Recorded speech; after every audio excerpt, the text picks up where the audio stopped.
Here are some tips for choosing a web domain name, especially if you don't have one already. Now, take all of these with a grain of salt.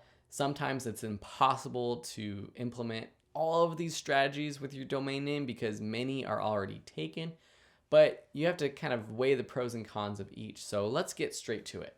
Tip number one is obvious. Ideally, it's the name of your business. So you might be starting out right now and you're trying to think of a name for a business, and it might be important to go to that website URL and see if that website is available. Also, with all the other social media platforms out there, YouTube, Facebook, all of those platforms, see if there are other profiles for that name. If the domain name that matches your company name is already taken, it's okay. We can come up with some other creative solutions, but ideally your domain name matches your exact business name. Tip number two is just to make it easy to remember. You're going to be saying your domain name a lot. You're going to be putting it in graphics, you're going to be putting it in articles, you're going to be saying it on podcasts, you're going to be saying it all over the place. And so you want to make it easy for people to remember. This generally means shorter is better.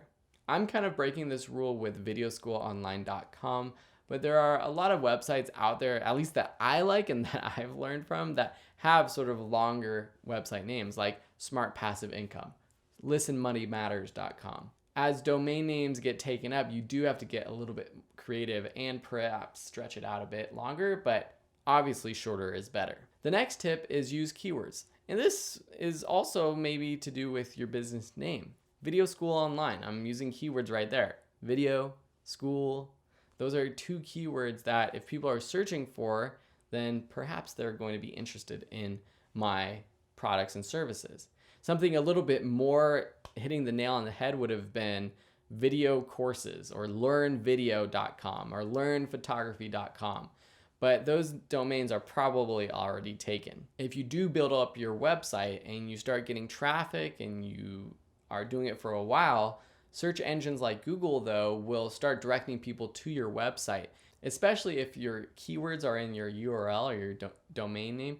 That affects if your website shows up in the results. So if people are searching something like online video school, my website is likely to show up. The next tip is to use a .com if you can. .coms are just the best. It's what people are used to. Yes, people are using all kinds of different URL extensions now, and it's okay if you need to. .net and perhaps .org if you're an organization are two extensions that I would try to go for if the .com is not available. But personally, I do still stay away from the more creative ones. And I know that there are a bunch of new URL extensions out there. You can get .game, .video, .photography, .college. You can get any sort of domain extension now, but people just aren't used to that yet. And so still .coms are going to be better. The next tip hopefully is obvious, but avoid copyright infringement. So this means that I can't use like Nike in my URL. I can't be nikeshoes.com because they already have Nike copyrighted. Even if it's a smaller company, you should be wary of this. So make sure that you do a check to see if any of the words that you're using in your URL are trademarked.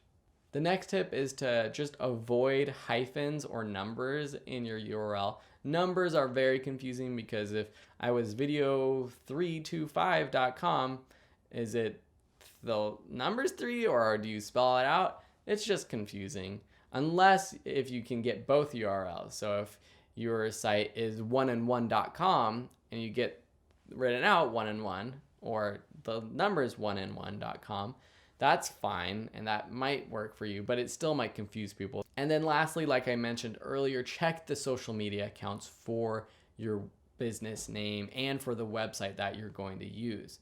So when I got started, I made sure to snap up the Video School Online Facebook page, the Video School Online YouTube channel.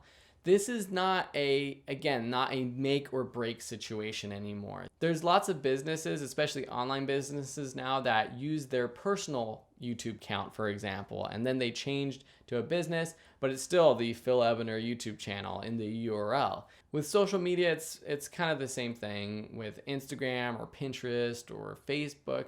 Ideally, you are having the URL that matches. So if someone goes to facebook.com/video school online, it goes to my business and not someone else's.